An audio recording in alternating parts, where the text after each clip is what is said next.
Ok, damos comienzo entonces a esta segunda parte de este taller llamado Psicopatología y Psicoterapia. Como ya saben, mi nombre es Claudio Fernández Bolton y el día miércoles de esta semana hicimos la parte 1 en la que revisamos varios contenidos y ahora tenemos que revisar, por lo menos en simple, lo que vimos y tenemos que continuar y terminar todos los contenidos que vimos que nos faltó ver. Bien, les pido algo, preparen sus preguntas, ¿bien? Porque si terminamos un poquito antes, podemos hacer una sección de preguntas al final, ¿ok? Y por supuesto, si hay algo que después no entienden, me pueden preguntar por interno, pueden escribir o a Factual o a mi correo personal, pueden escribir WhatsApp o en la misma página de Factual, serfactual.com, pueden encontrar ahí los datos de contacto de Factual. Bueno, y también las actividades, por supuesto, de formación. Revisamos un poquito lo que es psicopatología, nos pusimos de acuerdo sobre cómo la íbamos a comprender.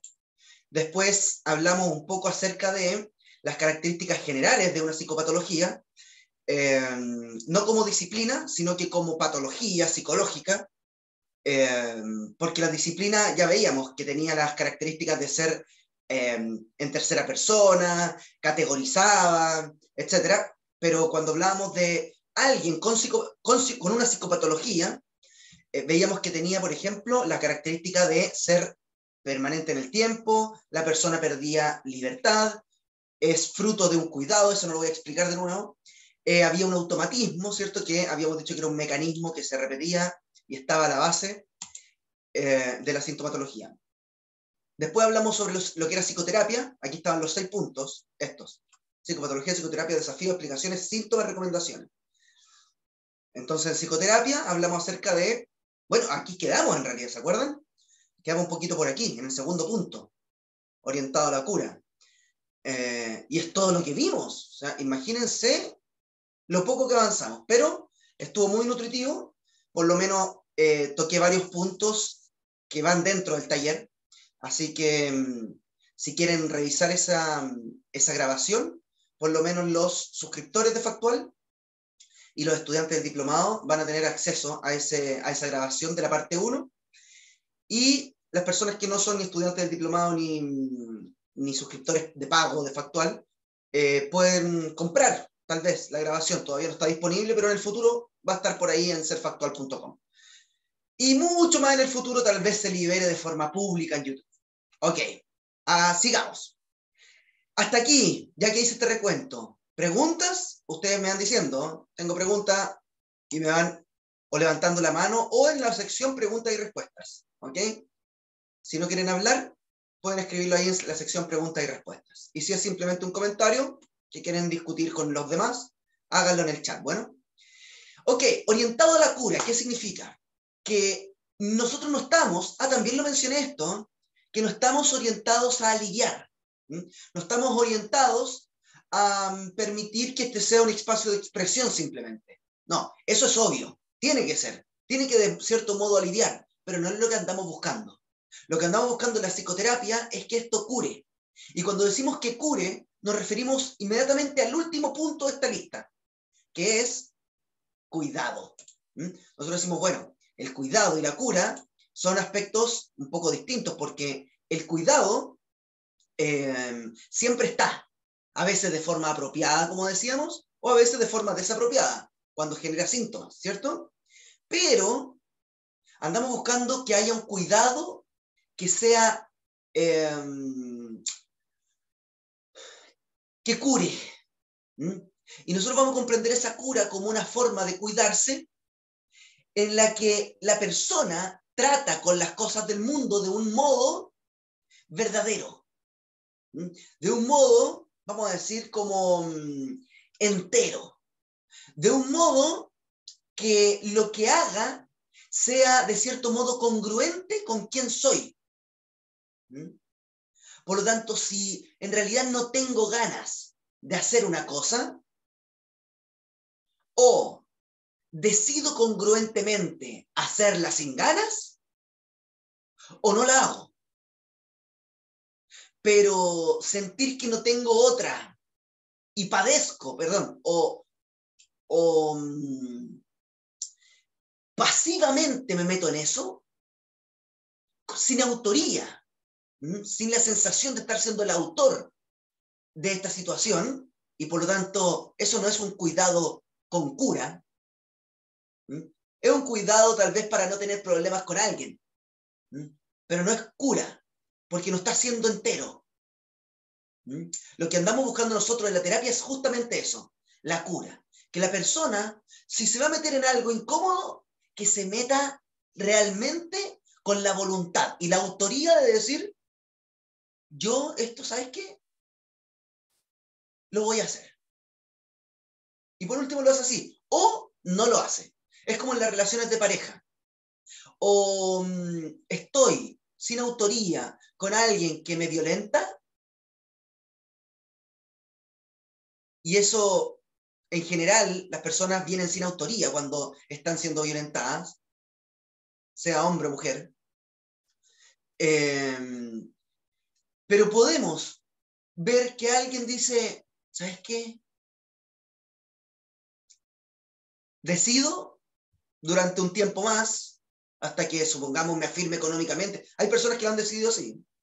Decido estar con esta persona, aunque no la ame.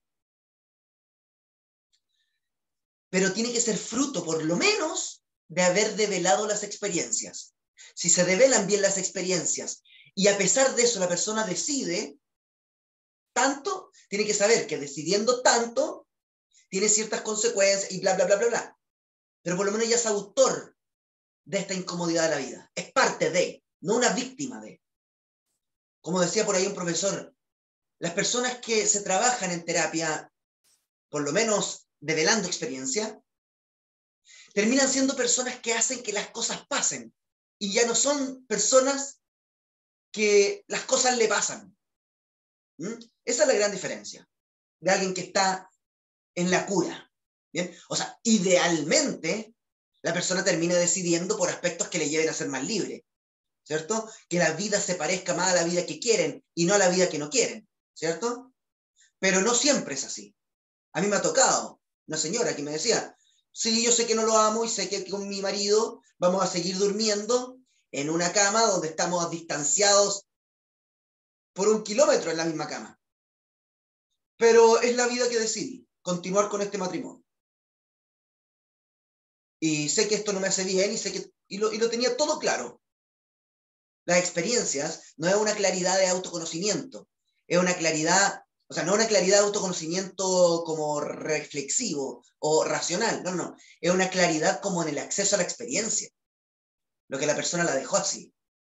Bueno, no puedo profundizar más en eso exactamente ahora, si no nos va a pasar lo mismo que el día miércoles. Es práctica la psicoterapia, no tiene que ver con lo mismo que decía, con recordar. Recordar es muy distinto a acceder. Uno dice, pero ¿en serio, Claudio? Sí, recordar es muy distinto a acceder. El recuerdo es aquí. El acceso es práctico. La persona en terapia, cuando la hacemos acceder, cambia la carne, cambia el acceso. Y eso es práctico. La persona está haciendo un esfuerzo práctico. Pero si la hacemos recordar, quedamos ahí. En un acto cognitivo de los, como memoria. Es memoria. No, nosotros buscamos que sea práctico en términos de acceso y que sea práctico en términos de transformación. Algunos dicen, conócete, ¿cómo es? No me acuerdo cómo es la frase, conócete a ti mismo, ¿cierto? Que eso es lo que genera la transformación. No, en la terapia no solo buscamos, primero, decíamos, acceso, no memoria, cuando entrevistamos, cuando comprendemos al otro. Eso lo hace práctico. Y segundo, para que haya transformación, requiere pararse prácticamente en la vida distinto en base a decisiones nuevas. Eso genera la transformación, no el conócete a ti mismo. Es un conócete a ti mismo para que te cuides mejor en la vida práctica. ¿Sí? Vayan dejando sus preguntas, anotando preguntas. Bien, yo voy a mirar porque quiero ver también la lista del diplomado. Quiero ir viendo aquí cómo está la... Voy a sacar un pantallazo. Yo no sé si después Zoom me dará la lista de los participantes, pero si no, voy a ponerle aquí ahí, un pantallazo le saqué a la cosa. Disculpen un segundito, voy a pegarlo aquí para que después no se me olvide quiénes estuvieron. Tal vez estoy puro leseando y Zoom me da la información después. La chupalla. Bueno, información de la reunión. No, ya no importa. Ok, es terapéutica. Próximamente va a salir una cápsula en YouTube que se llama El desafío. ¿Cómo es? El desafío del psicoterapeuta. Ya lo grabé ayer y lo mandé al editor. Así que cuando lo tenga listo, lo vamos a subir a YouTube y ahí va a estar explicado el tema de un requisito, no es el desafío, el requisito para ser psicoterapeuta es que la terapia sea psicoterapéutica. O sea, que sea terapéutica. Si no es terapéutica la terapia, no es terapia. Es una sesión, puede ser psicológica, porque sí se hablan temas psicológicos, pero no es terapéutica. Les pregunto, ustedes, las terapias que hacen ustedes, ¿son más bien sesiones psicológicas o sesiones psicoterapéuticas? No respondan a la rápida, no hay que engañar a nadie, pero sean críticos con ustedes. Les va a ayudar si de repente piensan y dicen, la verdad es que estoy haciendo sesiones psicológicas nomás. No están siendo tan terapéuticos. No, pero es que le caí bien al paciente. No es lo mismo. No es que le conté sobre el enfoque de género. Es hermoso. Pero ¿eso le ayuda? ¿Eso es terapéutico? ¿O eso genera mayor conocimiento? Mira, es que le conté las explicaciones sobre el apego. Lo importante que es el apego. Sí, hiciste psicoeducación. Eso es psicoeducación. A ver, entonces, bueno, la persona me sonrió y me dijo gracias. Puede haber sido un alivio. Me sentí muy aliviada de conversar con usted. Es alivio. Estamos hablando de que si es terapéutico. Y el terapeuta es amante y sediento de la cura. Si no, les digo, estamos siendo psicólogos, o mejor dicho, sí, profesionales que hacemos sesiones psicológicas. No pasa nada si ustedes hacen eso. No pasa nada. Estamos bien. Pero seamos críticos, criteriosos también. De decir, parece, que hacer sesiones más terapéuticas que sesiones psicológicas. A ver, ¿quién me preguntó algo ahí? A ver. Respecto al punto 2, o sea, al punto de orientado a la cura, cuando una terapia por depresión endógena, por ejemplo, lleva años en un proceso, ¿sería un ejemplo de un espacio solo de expresión? Lo pregunto porque ayer escuché ese ejemplo. Gracias. Carla, ocurre que hay factores que inciden, tú sabes bien, de distintos lados, ¿cierto? Pero si nos encontramos con un paciente que realmente requiere psicoterapia, y por muy endógena que sea, esa persona tiene su carácter y tiene su temperamento. Y nosotros podemos hacer algo con ello. Y si la persona lleva en terapia años, déjame ver aquí, años en un proceso, ese proceso terminó siendo una adicción, primero que todo. Ese proceso psicoterapéutico no es tan terapéutico, segundo que todo. Entonces terminó siendo una adicción y el proceso no ha sido tan terapéutico. No, pero es que me ha servido hablar con mi terapeuta. No estamos diciendo que si te sirve o no te sirve. Estamos viendo si es terapéutico o no. Y para que sea terapéutico, tenemos que devolverle la libertad a la persona. Y esa libertad le aviso al tiro, que conlleva perderlos como pacientes. No es darlos de alta rápido. El paciente termina sintiendo que ya no es necesario venir. Gracias, Carla. Para más preguntas, en la sección preguntas y respuestas, por favor. ¿Es ateórica la psicoterapia? Si no, vuelvo a decir, termina siendo igual que lo que hace el pastor en la iglesia. Me encantan los pastores a mí. Yo he participado muchas veces en iglesias evangélicas, en iglesias católicas, en musulmanes, en iglesias mormonas. Me encanta. Pero no es psicoterapia cuando uno habla con un pastor o una pastora. No, es otra cosa. Entonces aquí es ateórica la psicoterapia, porque como les digo, haríamos lo mismo que ir a confesarnos con el cura. El cura tiene toda una, entre comillas, teoría. Si lo miramos desde, como desde fuera, realmente es una teoría igual que el psicoanálisis. Dogmática, además. Porque creas o no creas, estás dentro.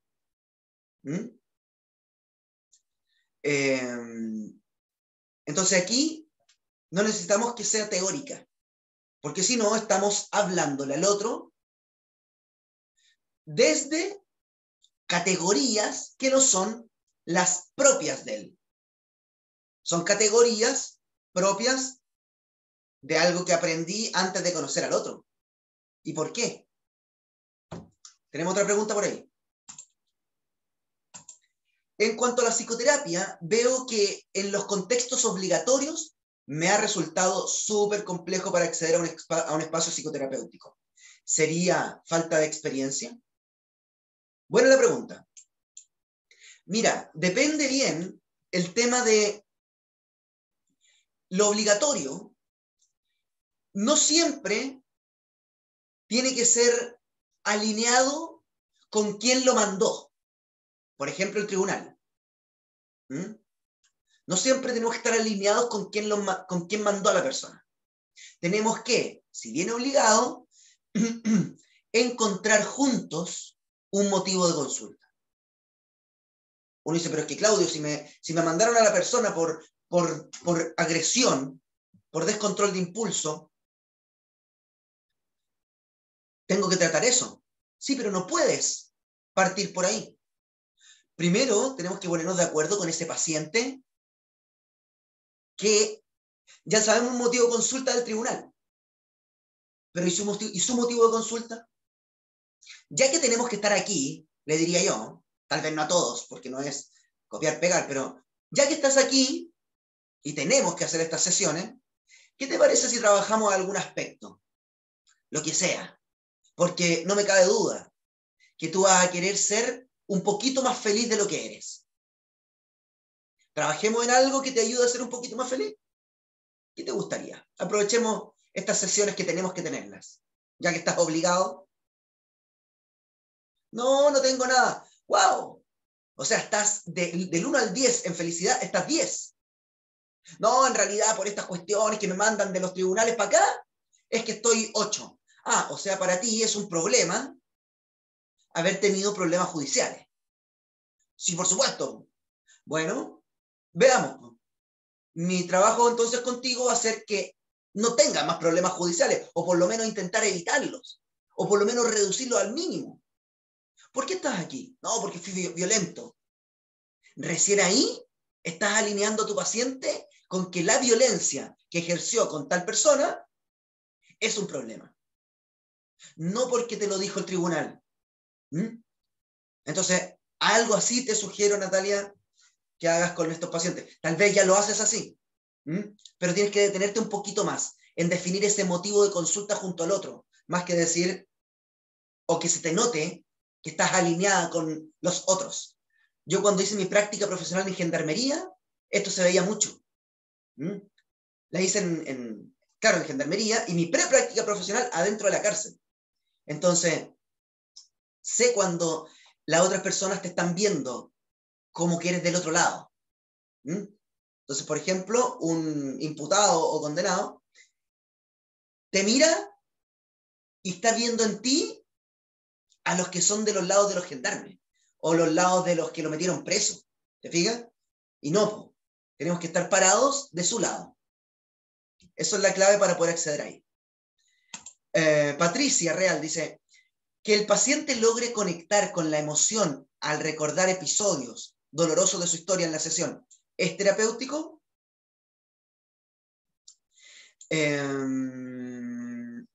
No, no.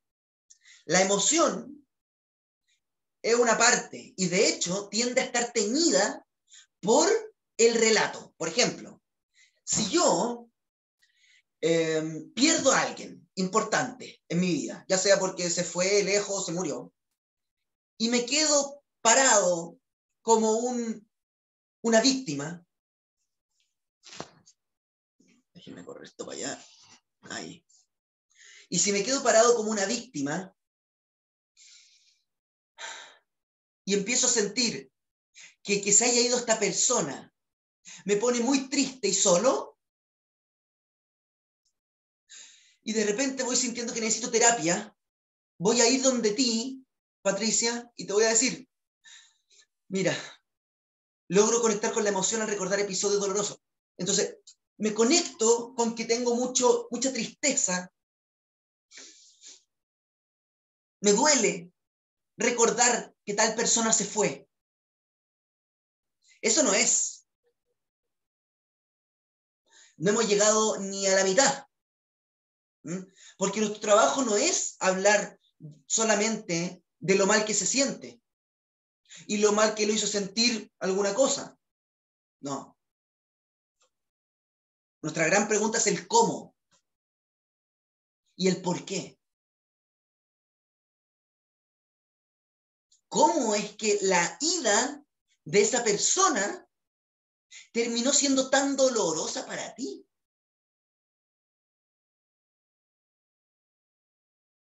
¿Cómo? ¿Y por qué? Que esa persona, que sé que era importante, cuando se fue, terminó arruinando el sentido de tu vida. Parece obvio, ¿te fijas? Pero no. Entonces, la verdad es que cuando conectamos con una emoción o un recuerdo de un episodio doloroso, estamos partiendo, recién. Esa es la respuesta a esta pregunta. Bien, continuemos. Vayan dejando sus preguntas, ¿eh? Muy bien, la participación. Un segundo. Entonces, ya, continuemos. Ahí. No perder de vista 3 aspectos claves de la psicoterapia. 3 aspectos clave. La simpatía, esto anótenlo porque es clave. Uno dice, ¿pero qué? Sí, no es empatía, no, es simpatía. Y cuando hablamos de simpatía, yo lo mencioné, si no me equivoco, al principio del taller, la vamos a comprender como alguien que está, ¿cómo decirlo? Amoroso. No quiero que suene cursi, pero es amoroso y preocupado por un otro y quiere lo mejor para ese otro. Está preocupado y quiere lo mejor para ese otro. Y lo mejor para ese otro no es el alivio, ni que se sienta comprendido y que se sienta que yo le entiendo todo. No, es un otro que se cure. Que se cure. Entonces no tengo que hacer lo que algunos le llaman la palmoterapia. Uy, sí, tranquilo. No tiene ni un sentido.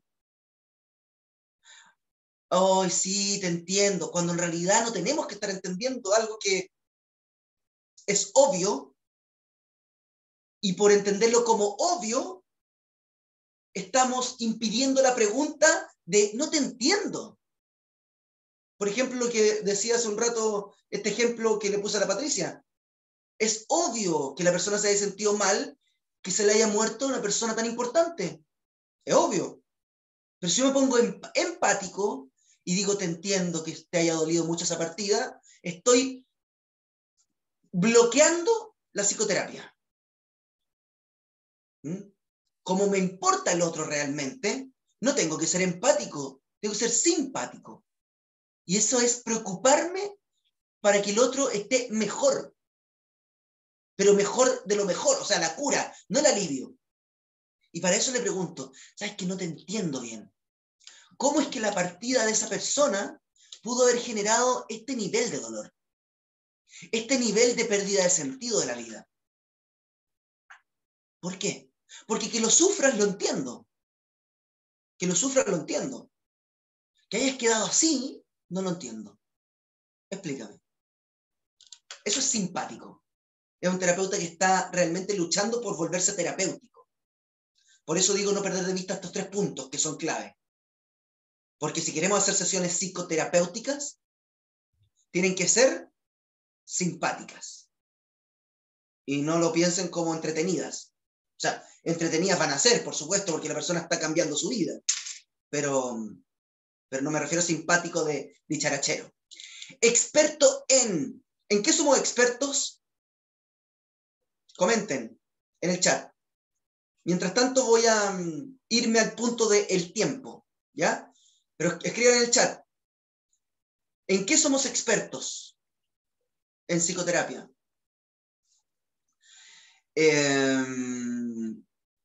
Cuando hablamos del tiempo en psicoterapia, lo comprendemos para una cosa principalmente.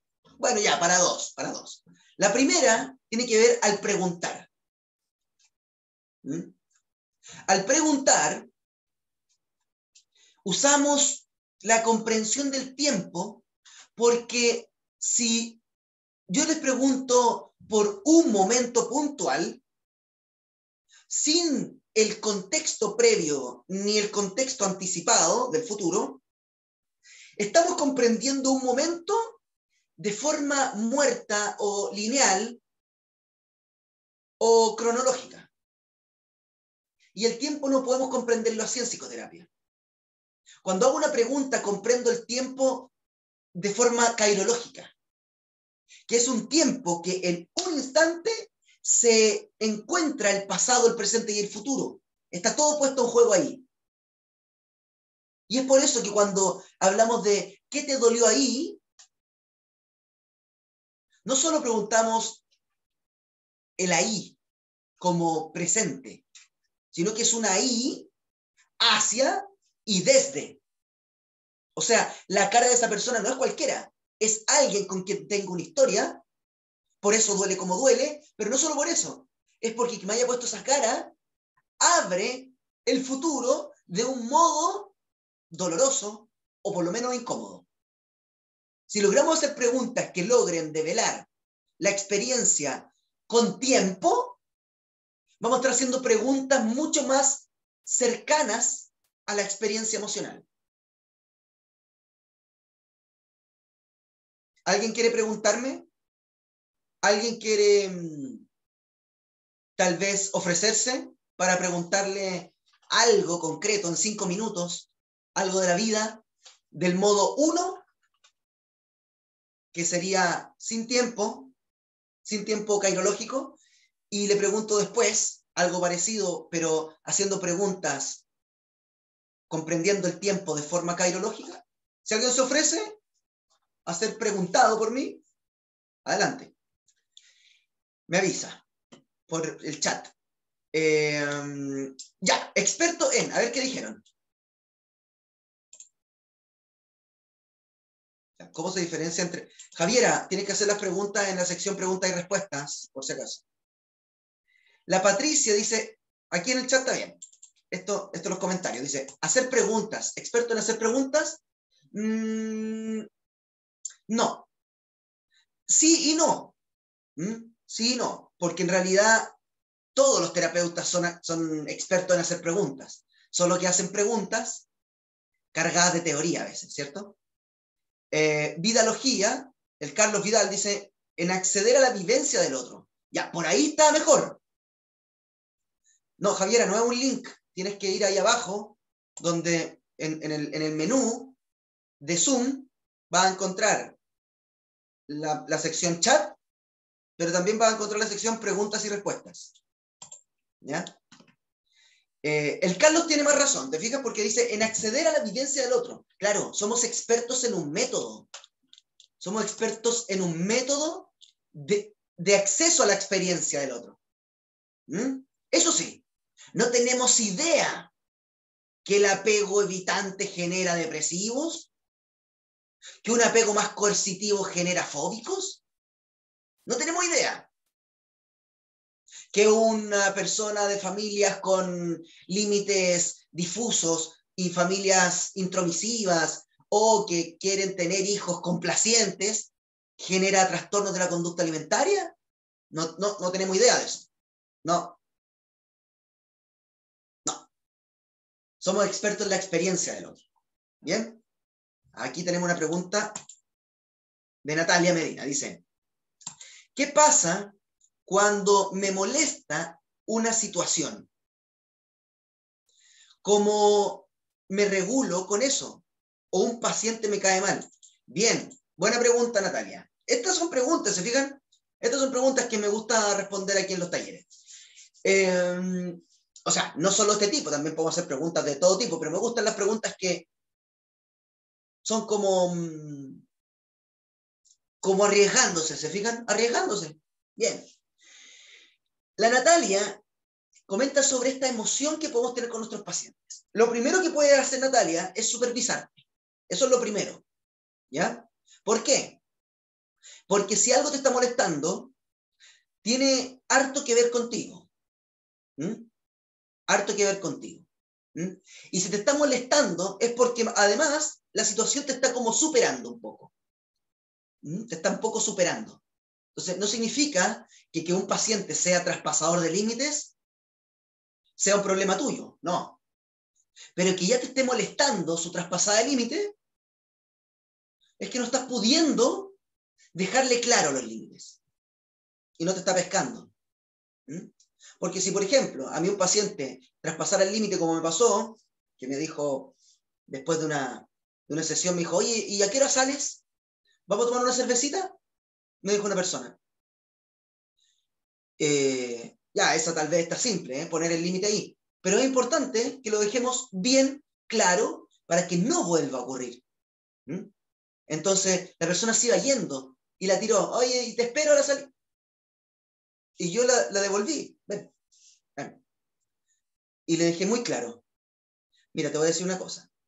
La relación que tenemos nosotros es una relación terapéutica y sobre todo laboral. Es una relación laboral. Por lo tanto, no corresponde que tú y yo estemos saliendo a tomar cerveza. Mira, y le dejé la puerta abierta, le dije, en el futuro, si terminamos esta relación laboral, tal vez, solo tal vez, te acepte la cerveza.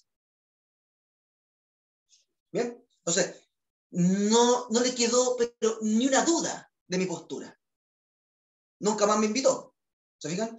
Entonces, Natalia, supervísate para que veamos por qué te está molestando esta situación y cómo lograr resolverla.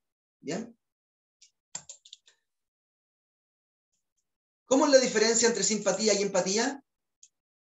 Ya, ya lo dije, ¿cierto? Ya la mencioné. Me falta tal vez mencionar un poquito acerca de la empatía. Empatía cuando lo ponemos en términos como, bueno, la empatía ustedes saben que tiene mucha relación con la neurona espejo. La empatía tiene mucho que ver con la neurona espejo. Es una comprensión, de cierto modo, inmediata que tenemos acerca de en qué está el otro. Pero también lo podemos hacer de forma no tan automática, sino que también reflexiva, comprendiendo las cosas que nos va diciendo, ¿cierto? Entonces, por ejemplo, si la persona dice, entonces tú comprenderás que me afectó mucho cuando terminamos nuestra relación de pareja, si yo, como se dice popularmente, me pongo en sus zapatos, voy a entender completamente lo que me está diciendo, porque soy empático. Ponte en mi lugar, entiéndeme. ¿Mm? Entonces me voy a poner en su lugar y voy a decir, te entiendo. ¿Mm? Y en realidad no se entiende. Voy a estar siendo empático, la persona va a decir, qué bueno que me entiende, pero no es terapéutico. ¿Mm? Porque estoy, por empático, inhibiendo o bloqueando una pregunta que va a llevar a la cura, que es realmente decirle, no te entiendo. ¿Por qué te dolió tanto esa relación? ¿Por qué el otro día alguien supervisó un caso y la paciente había vomitado después de mirarse al espejo? Entonces yo le decía, se vio gorda, sí. Eso lo entiendo, se vio gorda y vomitó. Pero ¿por qué se vio tan gorda si al espejo se veía todos los días? Se veía todos los días y no se había encontrado tan gorda. ¿Por qué ahí sí? ¿O por qué verse así, de gorda, como se veía todos los días? Porque no sabemos si todos los días se veía gorda y esta vez se encontró gorda y le llevó el vómito, o nunca se había encontrado gorda y ese día sí. No sabemos, pero si solamente decimos, entiendo perfecto, se vio gorda y se sintió muy mal, muy triste, muy desesperada y vomitó, y si creemos que con eso hemos llegado a algo, súper empáticos, pero bloqueando completamente la cura, y simpáticos nada. Entonces no, como somos amantes de la cura del otro, estamos preocupados porque realmente esté bien, le vamos a preguntar, no entiendo por qué ahí, viéndote al espejo, ¿te viste gorda? ¿Te dieron ganas de vomitar? Porque me sentí gorda, sí, pero tú mirándote al espejo te habías mirado siempre y ahora empezaron los síntomas de vomitar. ¿Por qué? Ah, bueno, sí, yo antes igual me veía gorda siempre, pero no vomitaba. ¿Por qué ahora sí entonces? Bueno, es que ahora me puse a pololear. Y se abre un aspecto. ¿Qué tiene que ver que te hayas puesto a pololear con el hecho de que verte gorda se haya vuelto tan insoportable que te llevó a vomitar? ¿Se fijan? Cómo se abren los temas, se complejizan. Cuando hablábamos en la sesión anterior de... Ah, no lo comenté en la sesión anterior. Pero la significatividad y la inteligibilidad, eso es, mantener el hilo de lo que estamos hablando. ¿Se fijan? El vómito, el espejo, la emoción, el pololeo. ¿Mm? Ahora, supongamos que primera vez que se ve gorda.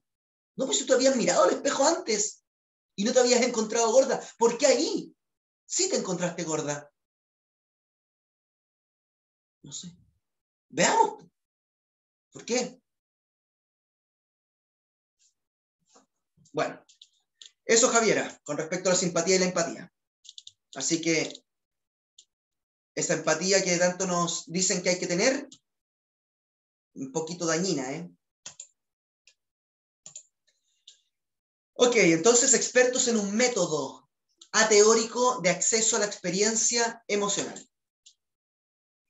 Ya, a ver, hagamos una participación aquí, ¿eh? Vamos a transformar esto en una reunión más que en un seminario. Ya, a participar, colegas, entren. Tenemos la buena praxis y iatrogenia. Dos aspectos. Quiero verlos. ¿Dónde están? A ver. ¿Dónde están? Ahí.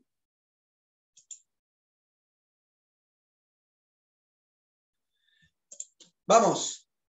Muéstrense. ¿Dónde están sus cámaras, sus micrófonos? No es obligación, pero va a ser valorado en este taller. Si quieren participar en un taller, tienen que estar dispuestos a participar, ¿cierto? Vamos. Adelante. Peínense y aparezcan. ¿Dónde están? ¿Quién se ríe ahí? La Patricia. Pero no me peiné. No, pero no importa. Si estás despeinada, no importa. No veo dónde se puede activar la cámara. Allá abajo, eh, No está el acceso a la cámara. no se puede, ¿ah? Ah, ya, bueno. No se puede, ya. Te perdiste mi despeinado. Pucha, la cuestión. Bueno, no importa. No se puede. A ver si yo le aprieto, por ejemplo, aquí. No. No. Bueno, no importa, pero nos escuchamos, ¿cierto? Así que, díganme. Ya, cada uno me va a decir un aspecto de la buena praxis y un aspecto de la iatrogenia. Iatrogenia ustedes saben que es, ¿cómo decirlo? Por el intento de hacer bien, de sanar y de curar, se termina haciendo algo que puede ser más dañino. ¿Mm? Es como cuando alguien que tiene, supongamos, una enfermedad, se le da un medicamento que le genera un problema de salud mayor. Sería iatrogénico, ¿cierto? En terapia también ocurre, que nosotros intentamos hacerlo bien.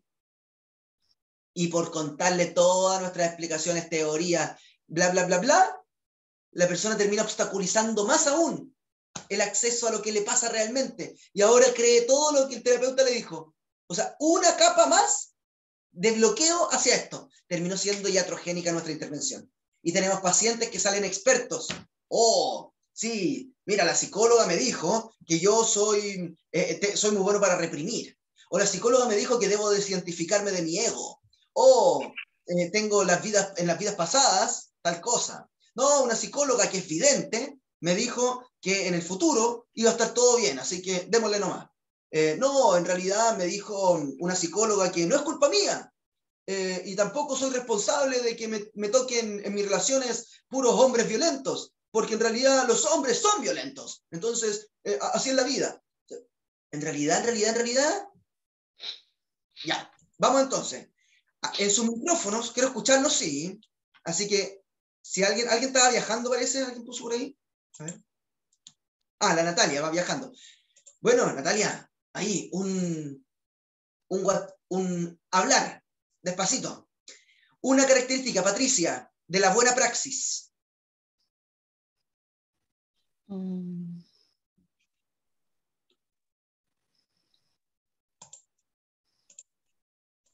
Una característica de la terapia, de la buena terapia, de la terapéutica. No sé, escuchar, pienso, más que yo explicar. Ya, perfecto. La escucha radical.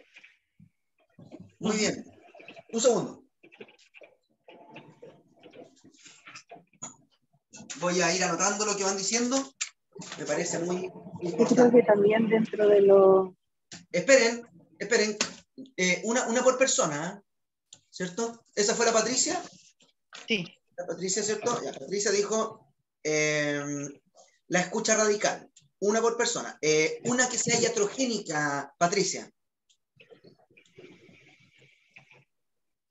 Eso que decíamos de yo darle la explicación teórica a su malestar. Perfecto.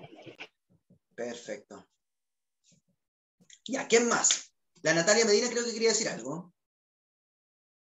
Yo creo que una buena práctica también es en vez de lo corpóreo, el mirar, el estar atento a la escucha. Ok, Desde lo corpóreo también, ¿cierto? perfecto. Entonces, atento a lenguaje, o sea, a comunicación no verbal. El cuerpo corporal. Sí. Ok. Interesante. Sí, Algo iatrogénico. sí.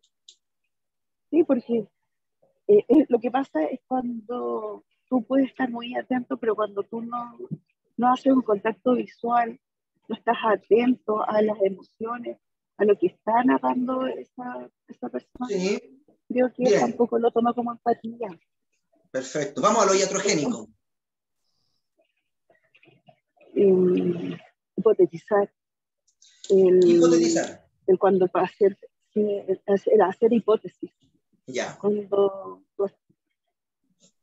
Ya, interesante lo de la hipótesis, porque eso sí que es difícil. Eso sí que es difícil. O sea, si algo estamos comprendiendo, cuando uno hace una pregunta y no tener algo como que tal vez sea por esto, muy difícil, pero es posible, fíjate, es posible. De hecho, preguntar realmente desde la ignorancia es la clave. No es preguntar para ver si compruebo o desecho una hipótesis, algo que parecería súper respetuoso, pero no, es preguntar realmente ignorantes. Ya, muy bien. Oigan, para que no me pase lo mismo que el día miércoles, un comentario más. ¿Quién? No dar por obvio. Javier Escobar. No dar por obvio, ya, perfecto, eso sería de la buena praxis, muy bien. ¿Y lo iatrogénico? Sería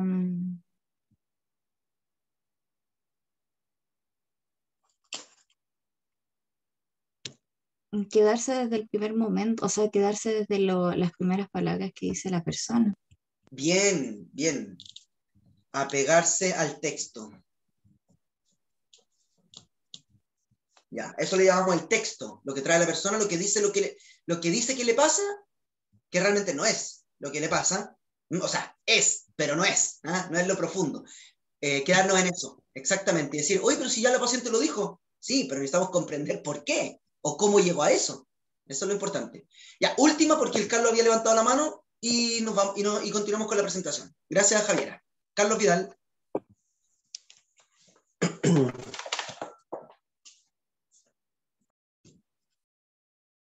Tu micrófono tiene que activarse. Aló, allí. Bien, iatrogénico sería juzgar alguna experiencia o situación que el paciente nos cuente, que se sienta juzgado. Ya, iatrogénico, el juzgar, ¿sí? Sí, o decirle qué hacer. Sí. Bien. ¿Y la buena praxis? Bueno, hay muchas. Respetar el tiempo, el timing del paciente, hacer preguntas, pero con la suficiente empatía o simpatía para que no se lleve a una instancia que no está listo a develar. Perfecto, perfecto, muy bien. En realidad, sí, el tema del tiempo, como, como que vamos como avanzando juntos, ¿te fijas? Avanzando juntos, porque si le digo, ¿viste? ¿Te das cuenta que tú has sido creador de estas situaciones que te tienen dañado? Si le digo algo así, es para romperle el alma, ¿no? No corresponde. Entonces, solo después, al final, cuando estemos en una interpretación general, después de qué sé yo, uno puede decir, te das cuenta un poco cómo a partir de ciertas decisiones que has ido tomando, como esto que vimos acá, se empiezan a generarse situaciones como parecidas. ¿Mm? No es que tenga una nube negra de un patrón no sé cuánto, no, es que son tus pequeñas decisiones que han ido abriendo la vida de una forma similar. Ok, gracias, Carlos. Está bonita la foto, Carlos, ¿eh? Bien, me gustó. Ok, vamos entonces.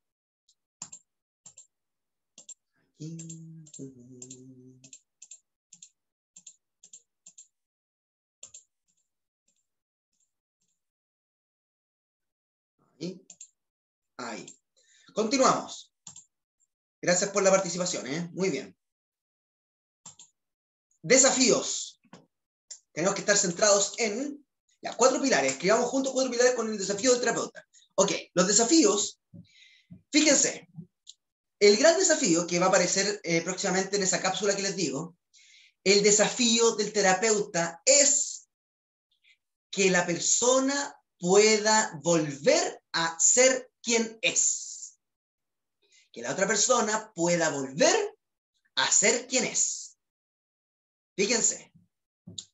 Esto lo vamos a saltar porque, o si no, nos va a ocupar mucho tiempo, pero pueden tenerlo como tarea para ustedes. ¿Cómo podríamos tener pilares, algunos pilares, para lograr que el otro pueda volver a ser quien es.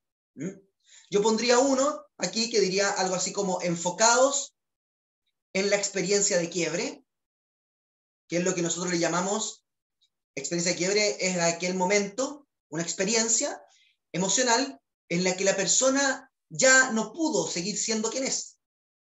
Entonces, enfocados en eso, sería el primer pilar.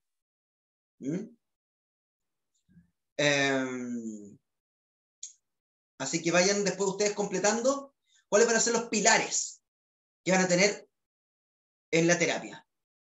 Por ejemplo, otro pilar podría ser el tema de cuidar la inteligibilidad. Porque si algo no se entiende, no puedo dejarlo pasar. Si me perdí, no puedo continuar la terapia. Hay que detener. No, espérame. ¿Sabes que no entendí todo esto? ¿Por qué me estás contando? ¿Por qué tal? No, de nuevo, me perdí. ¿Sabes qué? Me perdí. O sea, cuidar la inteligibilidad. Que se entienda en todo momento. ¿Ya?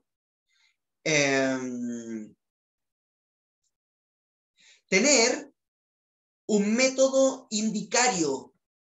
El cuarto pilar para ayudar a que el otro pueda hacer, necesitamos que el método sea indicario. O sea, a través de las indicaciones formales, pero sobre todo que las palabras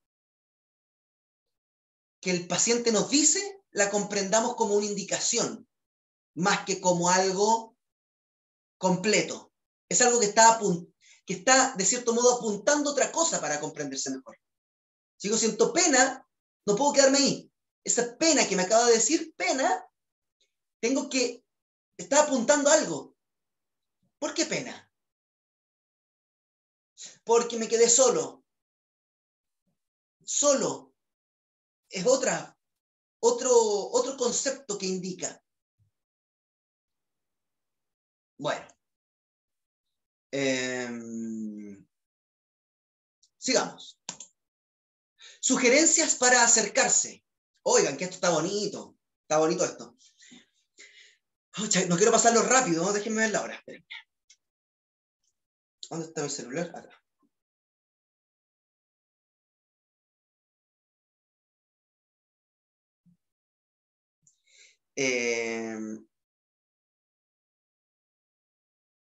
Ya, estamos súper bien. Nos quedan 45 minutos. Contacto, voy a pasarlo rapidito, sí. Contacto creativo. ¿Qué significa? Que nosotros podamos tener la libertad como terapeutas de ser súper rigurosos, pero poder hacerlo todo. Todo lo que sea necesario para acercarnos a esa experiencia emocional. Y cuando ya nos hayamos acercado y necesitamos que la persona se empodere, se apropie o practique ciertas cosas, pongámonos creativos. No tenemos que hacerlo como los sistémicos, que les encanta ese baúl de técnicas, en el que hoy tengo estas 5 técnicas para trabajar. O estas 10. Hice más cursos. Tengo 10. No. Seamos creativos. Entonces, si comprendemos que el paciente es tan único que hemos descubierto y su experiencia, es como que le vendría bien desarrollar el olfato, oler flores. Sí, porque era una cara... Claro, ya perfecto. Oye, mira, ¿sabes qué? Yo creo que puedes volverte una persona que logre distinguir los aromas. Anda a ver la película El Perfume y después sal a generar 3 distinciones nuevas en el olfato, oliendo flores o cosas de la vida. Estoy inventando, no sé en qué caso podría ser eso terapéutico, pero ¿me entienden? A ese nivel de volvernos creativos, siempre y cuando sea coherente con lo develado. ¿Bien? ¿Qué más? Lucidez. Bueno, esto es importantísimo. Como les dije delante, ¿se acuerdan cuando les puse el ejemplo que me acordé de la chica que se había visto al espejo porque se vio gorda y que vomitó? Bueno, ¿se fijan? Hay que estar súper lúcidos para lograr hacer el cuidado del hilo conductor y de la significatividad. Porque ese podría ser otro pilar a todo esto, ¿no? Aquí, la significatividad. Porque cuidar la significatividad, el hilo conductor, fíjense. Porque el vómito es una cosa. Verse gorda es otra cosa. Haberse querido mirar al espejo es otra cosa. Que se sentía media inestable es otra cosa. Que se haya puesto a pololear es otra cosa. Que se haya puesto a pololear con alguien que siente que puede ser el último intento en su vida es otra cosa. Que siente que es el último intento en su vida porque su ex le dijo, si no estás conmigo, no estarás con nadie nunca, es otra cosa. Pero todas esas cosas están súper unidas. Y para poder comprenderla y no perder el hilo necesitamos mucha lucidez. Después, para hacerle una interpretación a la persona según lo develado en la experiencia, de cómo es que el discurso de su ex le quedó tan guardado que cuando llegó un siguiente postulante de pareja a su vida, lo vivió como, wow, tengo que cuidar a este y tengo que estar flaca y estoy medio inestable, no sé qué. Fue a mirarse al espejo, se ve media gorda, se ve desesperada porque en 2 días más va a tener su cita y vomita. Tenemos que ir a hablar de cómo quedó tan marcada con el comentario del ex. Pero porque todo esto tiene sentido por lo que le está pasando hoy. Eso requiere lucidez. Si ustedes logran hacer intervenciones con ese nivel de conexión de los temas, están haciendo probablemente una buena terapia. Pero si solamente están juntando datos y de repente uniéndolos, no. Por eso les digo lucidez. Más que anotar datos, es entender al otro. ¿Mm? Y para eso, de verdad les digo, si están con sueño, tómense un café. Y duérmanse temprano. Si les afecta el sueño, si de repente dicen, necesito, en realidad me lo paso tomando café, bueno, y necesito estar más hidratado, tomen agua. Pucha, pero es que no me hace nada, no sé qué. Se tomarán un psicoestimulante. O necesito más luz. No sé, busquen su lucidez. Necesito meditar antes de los pacientes para no estar pensando en mis problemas de afuera cuando estoy en el box con mi paciente. Bueno, mediten antes que entre el paciente. ¿Por qué no? La mente para que se les calme un poco. Pero necesitan la lucidez para que tengan por lo menos la herramienta mental alineada con la terapia. ¿Sí o no? Lucidez. Avanzar solo sí se entiende. Eso ya lo expliqué. Registro. Vean la cápsula que se llama el registro, ¿cómo se llama? La exigencia de mis apuntes versus el paciente. ¿Ya? Hay que anotar solo lo que se entiende. ¿Bien? No voy a detenerme ahí. Vean esa cápsula. Si no la han visto, pídanmela. ¿Ya? Creo que se las mandé ya en algún momento. Véanla de nuevo. Y voy a dejar de todas formas, cuando esto se suba a YouTube, a ver si me acuerdo de dejar por aquí el enlace del videíto ese. Sentido entre. Uy, ¿por qué puse esto? Sentido entre. Ya, no me acuerdo. ¿Por qué puse esto? Aplicación. Todo requiere que pueda ser aplicado. ¿Bien? Todo, lo que le digamos. Por lo tanto, este tiene el gran sentido de la práctica misma, la terapia. Y el tema de, si vemos también como una forma de cómo nosotros, porque una cosa es que el paciente aplique lo que descubra, y otra forma es que nosotros podamos aplicar el método. Aplicar el método. Entonces, aprendan a practicar y a aplicar el método. Yo a veces digo esto y que, bueno, cada uno lo hará o no lo hará, pero intenten practicar con la gente que conocen. Oye, ya me estáis analizando. No, pero vayan y pídanle permiso. Oye, ¿sabes que necesito practicar algo en Factual me están enseñando un método ateórico de acceder a las personas. Y tiene 5 momentos el método. Entonces, ¿puedo aplicar contigo el momento 1? ¿Qué hay a hacer? ¿Cómo me tengo que poner? No, siéntate nomás. Ya. Cuéntame algo que te haya hecho sentir incómodo los últimos días. Y le empiezan a entrevistar a la persona. ¿Y cómo te sentiste? Muy enojado. ¿Habré llegado a la experiencia emocional? ¿Y qué pensaste? Que mi jefe es un estúpido. No más preguntas, su señoría. ¿Ah? No. O sea, sí, practíquenlo, pero intenten acceder a la experiencia emocional. Haber hecho eso no es nada. No es, o sea, hasta Juanito Pérez, que no está ni cerca de la psicología, puede preguntar así. Nosotros somos psico, o sea, alma. Preguntar por el alma, no es cualquier cosa. Confirmación. El tema de mostrarle al paciente que lo que estamos entendiendo es esto. Mira, lo que entiendo entonces que tú me dices es que ta, ¿sí o no? Vale. Confirmar que lo que están entendiendo es. Entonces tú me estás diciendo que tal cosa, o como lo hago yo en cada sesión, pregunto, ¿sientes que te estoy siguiendo a ti o crees que me fui para cualquier otra parte? Si la persona dice, no, mira, bien, es porque vamos más o menos mal. Si dice, no, es exactamente como tú me lo estás diciendo, vamos bien. ¿Ya?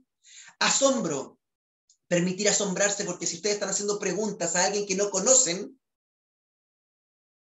cuando la persona responda realmente, ustedes se van a asombrar, porque es alguien que no conocen. Pero si la persona da respuestas y ustedes no se asombran, es que lo que están descubriendo no es tan propio de la persona. Están descubriendo aspectos como que se repiten entre las personas. Y por lo tanto las preguntas estuvieron un poquito cargadas de algo de su propia cosecha. Aquí, tolerar la ignorancia. Esto es muy importante. Chuta, pero es que Claudio, si me pongo realmente ignorante, no voy a quedar como un ignorante. O sea, si le digo, ¿sabes que no entiendo bien por qué te sentiste así? ¿Cómo el psicólogo no va a entender? Bueno, tienen que tolerar ustedes el pararse como ignorantes frente al paciente. No lo entiendo. Porque necesito entender en realidad cómo te pasa a ti eso. ¿Se fijan? Tolerar eso. Vamos. Explicaciones. Qué bueno, porque esta parte la he comentado durante el taller. Hemos visto distintos ejemplos, ¿cierto? Así que lo voy a pasar nomás. Síntomas. Bueno. Ya, qué bueno, porque como nos queda poco tiempo, esto en realidad simplemente iba a poner algunos ejemplos de sintomatología física, sintomatología cognitiva y sintomatología afectiva. Bien, voy a poner algunos ejemplos y a la luz de esto, vean, en la primera parte del taller ya mencioné cómo se siente la psicopatología desde explicaciones, desde los enfoques. Por ejemplo, el enfoque racionalista, que sería, ¿cierto?, por ejemplo, el cognitivo, ¿qué diría sobre un problema psicopatológico? Como dije al principio, así que no lo voy a repetir mucho, diría que estamos teniendo ideas irracionales, ¿cierto? Los conductistas, lo otro, a mí me gustaría centrarme aquí en lo que es las soluciones, para no repetir lo mismo que dije al principio. El de las soluciones, fíjense, muy bonito, porque cuando tenemos una forma de entender, un enfoque centrado en las soluciones, y por lo tanto, pregunta sobre lo que intentaste y que resultó en tu historia, estamos intentando decirle a la persona que vuelva a intentar lo que alguna vez le resultó. Que intente lo que alguna vez le resultó. Si la persona, cuando le resultó lo que le resultó, ¿cómo suena esto? Si a la persona, cuando alguna vez le resultó lo que le resultó, y hoy día no, es porque las cosas son muy distintas. Ir a decirle que intente lo que le resultó, cuando le resultó lo que le resultó, sería tratar de estúpido a nuestro paciente. Porque obvio que lo haría como le resultó si esta situación fuera parecida.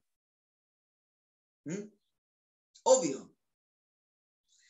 Y por otra parte, centrarnos en el futuro y no en la historia, como les gusta a los centrados en las soluciones, Porque van a la historia, a eso no va, ¿eh?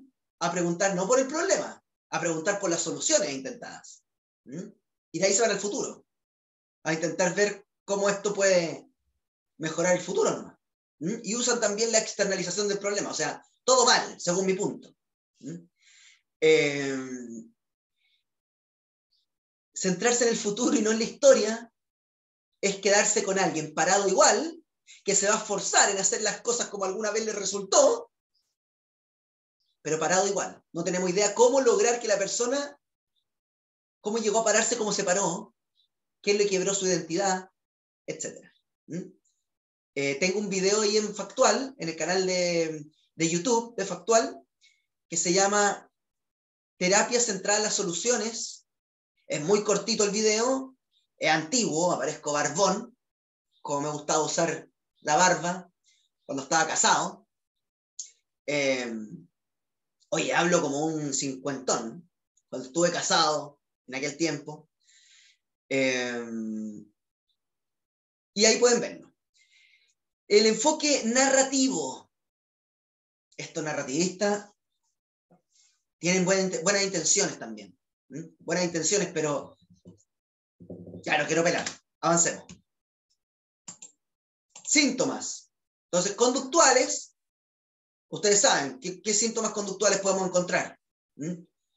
Puede ser un golpe, puede ser jugar al casino, conductuales, puede ser consumir una droga, ¿cierto?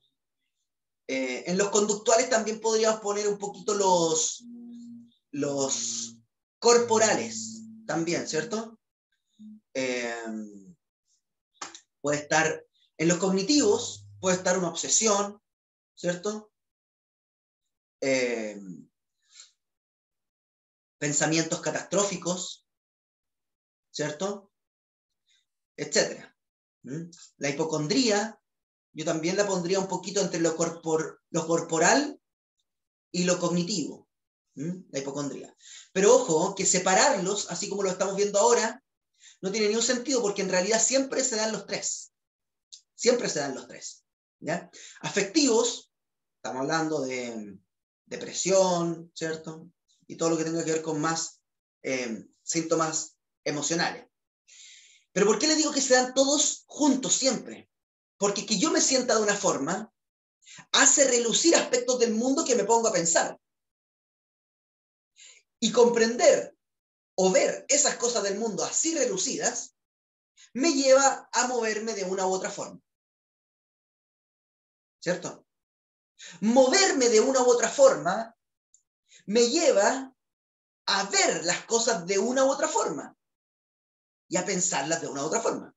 Que yo las piense así me hace sentir de tal forma. O sea, independiente de dónde partamos, las tres se dan juntas.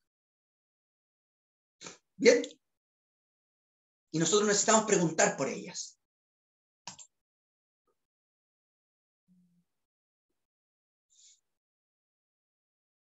Miremos algunos síntomas a la luz de los enfoques. Ok, ya bueno, hagámoslo. ¿Preguntas hasta aquí? Sí, vamos a hacer eso. Me gustó. Déjenme ver aquí. Ahí. Comentarios.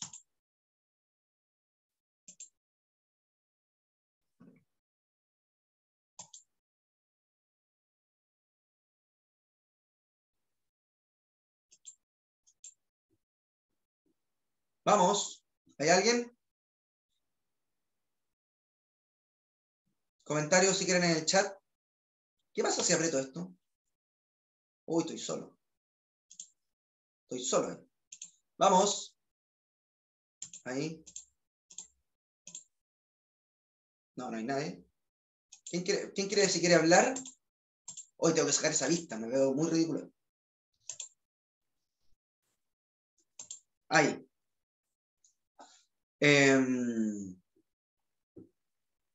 ¿Quién? ¿Pregunta hasta aquí o seguimos? Permiso. ¿Qué se hace cuando El Carlos dice, ¿qué se hace cuando el paciente llega con un diagnóstico patológico? Bipolaridad, y su motivo de consulta es mejorar. Ya, buena pregunta, pero en realidad no es que con un paciente con bipolaridad se haga algo distinto. O sea, primero que todo yo me preguntaría, más que ese bipolar es bipolar, me preguntaría, ¿quién es esta persona que está padeciendo una bipolaridad? ¿Mm? Entonces yo te diría, independiente por lo que viene, necesitamos comprender quién es esta persona que está padeciendo este trastorno. ¿Mm? Ya, continuemos nomás para que no perdamos tiempo. Por lo menos ya hemos avanzado bastante bien y mi temor de quedarnos a la mitad de nuevo está desapareciendo. Así que continuemos. Si tuviéramos el enfoque... espera, miremos un síntoma primero.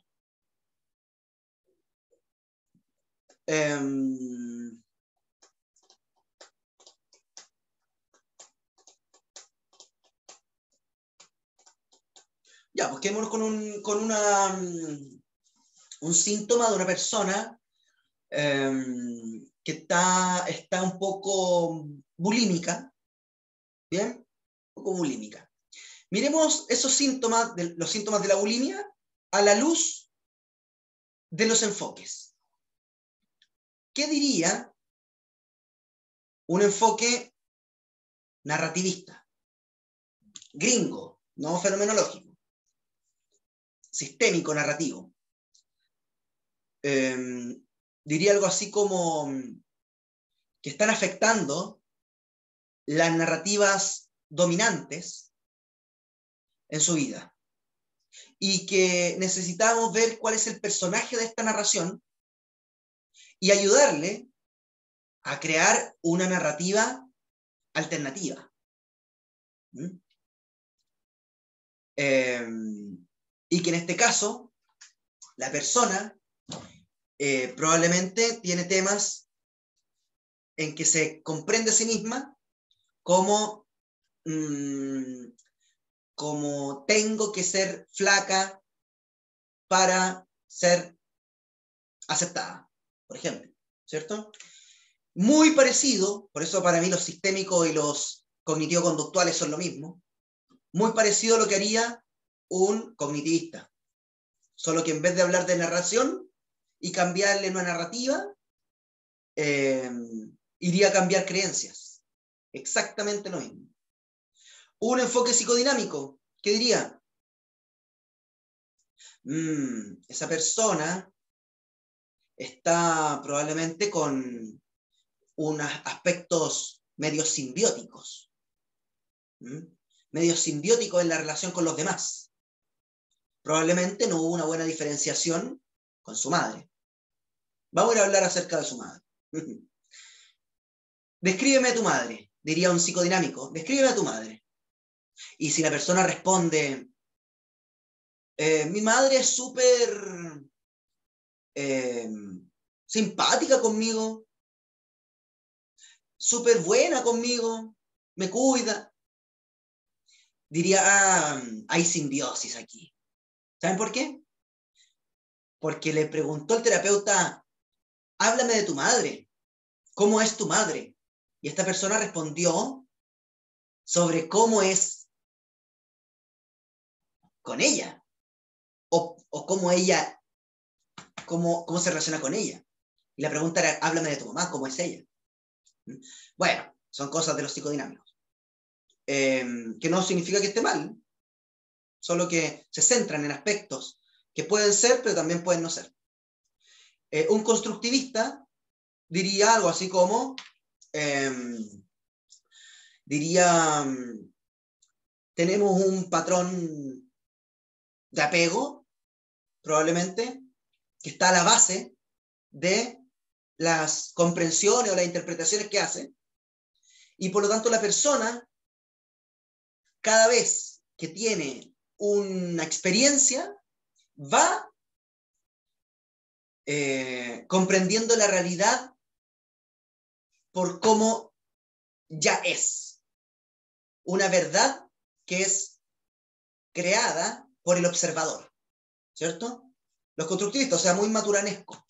Bueno, en fin. Si comprendemos a la luz de la persona, a una persona con bulimia, y esto responde un poco a la pregunta que hacía el Carlos Vidal recién, nos iríamos a preguntar por quién es esa persona que está con esta sintomatología. Entonces diríamos la bulímica, le diríamos, ¿cómo te llamas? Eso lo haría cualquiera en todo caso. Pero le preguntaríamos también, ¿cómo es esto de vomitar? Si es que vomita, tal vez tiene otro tipo de conductas compensatorias. ¿Cómo se siente vomitar? ¿Cómo se siente lo que está antes de las ganas de vomitar? Si es que hay algún atracón, ¿cómo se siente el atracón? ¿O cómo se siente antes de tener el atracón? ¿Por qué se siente esto y no otra cosa? ¿Por qué a ti? Intentaríamos comprender lo que lo hace único, lo que lo hace única. ¿Por qué a ti? Eso de ir como con una picota, o como dice mi hijo chico, el pico, porque en Minecraft la picota es el pico, es con una picota, le digo yo, abriendo la pared hacia la persona. ¿Por qué a ti? Y con respecto a las clasificaciones, que no es ni desde un enfoque explicativo, ni como primera persona, la clasificación sería al estilo DSM, por ejemplo. ¿Cierto? Ok, una bulímica. Vamos a comprenderla. Da síntoma 1, característica 2, característica 3, característica 4, configura una clasificación diagnóstica. ¿Cierto? Bueno, un método de ruptura y contramovimiento. Punto 6. Estamos llegando al final de nuestro taller. Empiecen a anotar al tiro sus preguntas. ¿eh? Voy a dejar 10 minutitos de preguntas, así que vayan dejándolas desde ahora, ya. Si el síntoma es un modo de cuidarse desapropiado, esta es una recomendación, hagamos que se vuelva apropiado. Todos nos cuidamos, siempre, generando síntoma o generando buena vida. Bueno, si no podemos despojarnos de la tendencia a cuidarnos, hagamos que los pacientes se cuiden de una forma apropiada. Pero para que sea apropiado, tiene que ser a la luz de la develación de la experiencia emocional, no a la luz de lo que dice mi enfoque sobre lo que es cuidarse, de lo que es cuidarse bien, ¿te fijas? Si el síntoma no siempre existió, significa que por algún motivo, razón o circunstancia, apareció. Eso salió como el Chavo del Ocho, ¿cierto? Si leer todas las teorías psicológicas no ayudará al paciente, no las usemos en terapia. Porque si las teorías psicológicas ayudaran a los pacientes, los psicólogos que estuvimos en la universidad estaríamos todos sanos, psicológicamente. Yo, de hecho, después de salir de la U, empecé a ir más a terapia.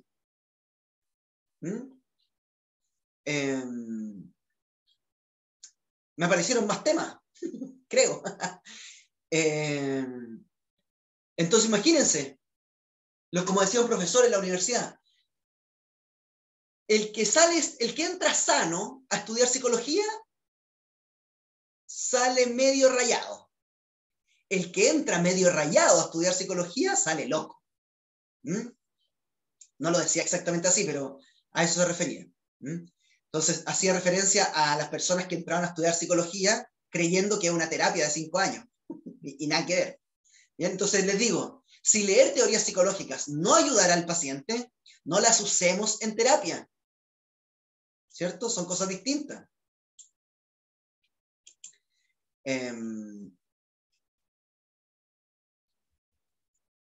Si las explicaciones, motivos, ya vienen con el paciente, Vamos a usar sus propias comprensiones e interpretaciones del vivir. ¿Por qué vamos a necesitar explicaciones y tener nosotros los motivos en nuestra mente, como lo tienen los enfoques, que dicen, la gente cuando padece es por tal cosa? Probablemente si una persona está triste es porque tal cosa. ¿Para qué vamos a necesitar explicaciones si las explicaciones, los motivos e incluso las soluciones ya vienen con el paciente? Y necesitamos simplemente acceder a ellas. Si ya vienen, ¿por qué vamos a utilizar otras interpretaciones de libros? Usemos las propias comprensiones e interpretaciones del vivir de la vida del otro para explicar y para salir del padecimiento. Claves finales. Indicario, ya lo mencioné, para una terapia que rompe con la psicopatología, que sea indicaria. O sea, cuando el síntoma se presenta y el paciente nos dice, vengo porque tengo este síntoma, está indicando algo. ¿Bien? Que sea factual. Eso rompe con la psicopatología. O sea, hablar de los hechos vividos como un encuentro en el ahí. No es ni la subjetividad ni la objetividad. Es un encuentro del vivir que necesitamos comprender hermenéuticamente. Supervisa tus casos. La transformación dada al profesional en una supervisión, con la guía de un experto, es mucho más transformadora, no, ni siquiera mucho más, es una transformación única que nos dan las formaciones. Estar tomando este taller tiene lo suyo porque te ayuda en el aspecto conceptual, pero supervisar tus casos es muy distinto. Por eso los suscriptores de Factual tienen acceso a supervisiones todos los meses conmigo. Son $37 mensuales. Supervisiones, están los cursos, están las charlas, etcétera, hay textos, etcétera. Muchas cosas que les ayudan no solamente a entender, sino que a encarnar. Las supervisiones son para eso. Le tienen un aspecto práctico que le ayuda a encarnar. Entonces, ¿quieren hacer una terapia que rompa con la psicopatología? Supervísense. Si no quieren ser suscriptores y tener las supervisiones gratuitas, háblenme a mí o cualquier supervisor, da igual, para hacer supervisiones de caso.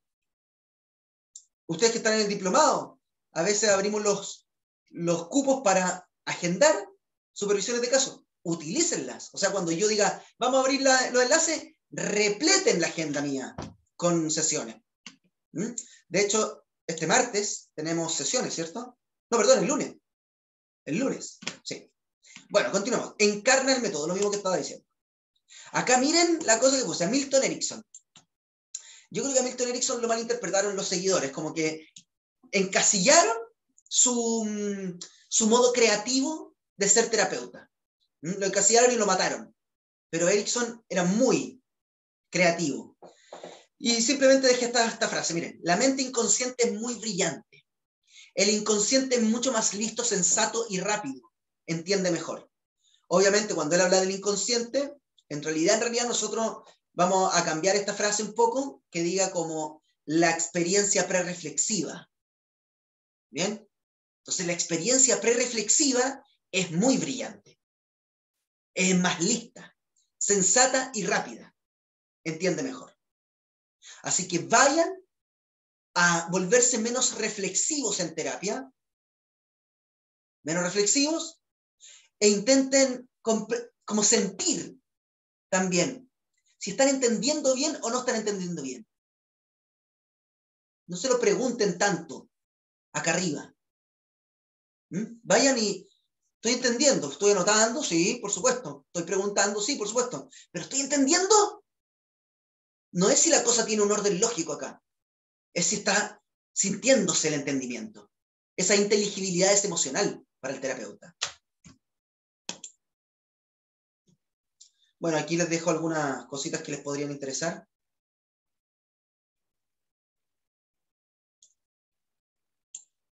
Los cursos, el diplomado de suscripción, atiende pacientes, practica el método y gana dinero. Bueno, quienes quieran, obviamente, la suscripción, no voy a hacerle la promoción hoy día aquí, pero simplemente les digo, pues, quienes quieran ser parte del centro terapéutico Psicólogos Ahora, atender pacientes, practicar el método, supervisar sus casos y ganar dinero, también pues, pueden pueden tener su cupo en el staff del Centro Psicólogo ahora, pero es requisito estar dentro de la suscripción de Factual, ¿ya? Eso, aquí están los créditos a la página que me provee los PowerPoint, para que se vean bonitos. Ok, comentarios, preguntas. Últimos minutitos y nos vamos. Es el momento de hacer las preguntas.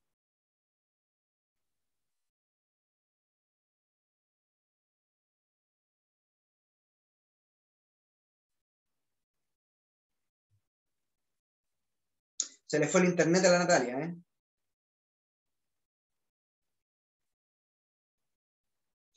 Ahí.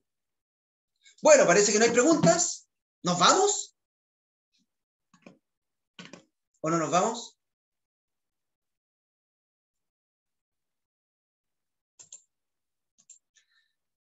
Vamos, hagan sus preguntas y nos vamos en unos minutitos muy cortos.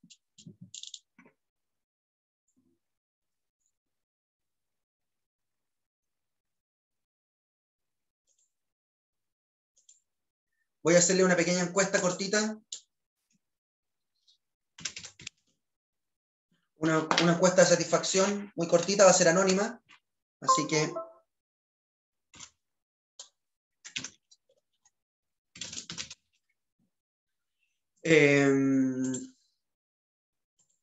aquí. Aquí. Espérenme que les va a aparecer aquí una pequeña evaluación del taller.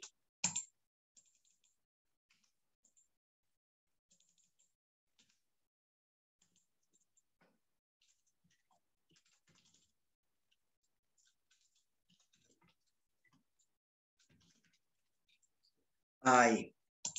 Y esto sería aquí. Guardar. Ok. Por favor, pónganle una nota. Somos pocas personas, va a ser anónimo. Le puse por lo menos que sea anónimo. Una nota del 1 al 7 en la encuesta que les debería estar apareciendo aquí.